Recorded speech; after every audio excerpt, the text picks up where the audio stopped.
तुम इस जंगल में बहुत अंदर जाओगे तो कभी वापस नहीं आ पाओगे।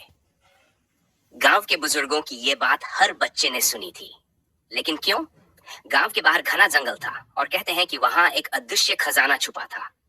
कई लोगों ने उसे ढूंढने की कोशिश की, लेकिन कोई लौटकर नहीं आया। क्या खजाना जादुई था? क्या जंगल में कोई भूत था? या फिर कोई ऐसी रहस्यमयी ताकत जो सबको रोक देती थी? गांव के तीन सबसे जिज्ञासु बच्चे, मयंक, टीना और बबलू, को इस कहानी पर यकीन नहीं था। एक शाम जब वे नदी किनारे बैठे थे, मयंक बोला, हमें इस रहस्य को सुलझाना चाहिए। टीना ने डर कर कहा, पर अगर हम भी खो गए तो? बबलू, जो हमेशा खाने की फिक्र करता था, बोला, अगर खजाने में मिठाइयां हुई तो मैं जरूर जाऊंगा।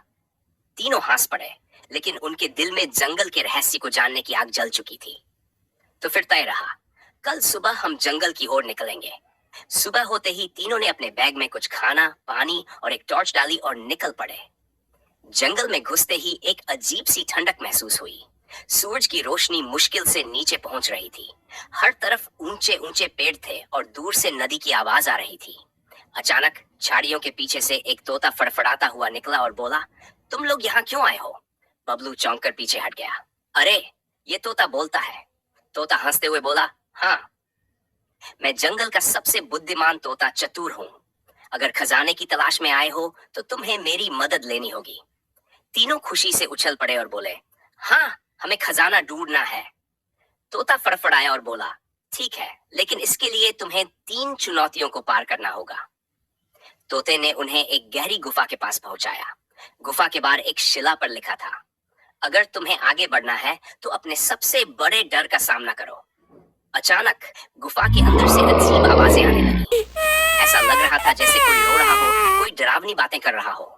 टीना कांप गई, मुझे अंधेरे से डर लगता है। मयंक ने हिम्मत दिखाई, हमें अपने डर का सामना करना होगा। तीनों ने एक दूसरे का हाथ पकड़ा और गुफा में कदम रखा। जैसे ही वे अंदर पहुंचे, आवाजें धीरे धीरे बंद हो गई और एक हल्की रोशनी फैल गई। एक पत्थर पर लिखा था, डर सिर्फ हमारे मन में होता है, जिसने उसे हरा दिया वही आगे बढ़ सकता है। तीनों मुस्कुराए और गुफा पार कर ली। अब वे एक पुराने पुल के पास पहुंचे, जो लकड़ी का बना था और बहुत कमजोर लग रहा था। सामने एक पत्थर पर लिखा था, सिर्फ वही इस पुल को पार कर सकता है जो कभी झूठ नहीं बोलता। तीनों एक दूसरे की तरफ देखने लगे। बबलू बोला, मैंने एक बार माँ से कहा था कि होमवर्क कर लिया, जबकि नहीं किया था। टीना बोली, मैंने दादी से कहा था कि मैं गाजर का हलवा नहीं खाऊंगी, लेकिन बाद में चुपके से खा लिया। मयंक हंसा, तो अब क्या करेंगे? तभी तोता चतुर बोला, अगर तुम अपने झूठ स्वीकार कर लो और माफी मांग लो तो ये पुल मजबूत हो जाएगा। तीनों ने मन से माफी मांगी और जैसे ही पहला कदम रखा, पुल मजबूत हो गया। उन्होंने खुशी से पुल पार किया। आगे बढ़ते ही उन्हें एक बड़ा पेड़ दिखा, जिसके नीचे एक छोटा सा हिरन फंसा हुआ था। वह कंटीली झाड़ियों में उलझ गया था और दर्द से कराह रहा था। बबलू बोला, अगर हम इसे बचाने लगे तो खजाने तक पहुंचने में देर हो जाएगी। मयंक ने सोचा और कहा, लेकिन हमें किसी की मदद करनी चाहिए, यही तो असली बहादुरी है। तीनों ने मिलकर हिरन को कांटों से निकालकर सहलाया। हिरन ने खुश होकर कहा, तुम्हारे अच्छे दिल ने तुम्हें सही रास्ता दिखाया है। तभी जमीन हिलने लगी और एक दरवाजा खुल गया। उनके सामने एक सोने का बक्सा रखा था।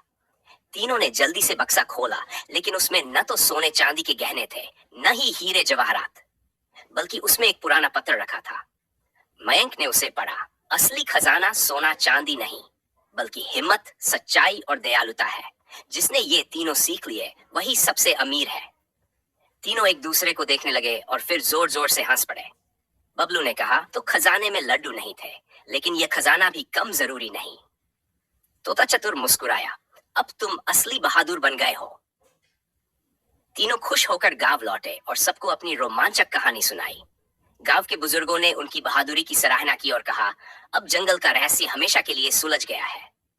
सच्ची बहादुरी सिर्फ खजाना ढूंढने में नहीं, बल्कि डर पर काबू पाने, सच्चाई स्वीकार करने और दूसरों की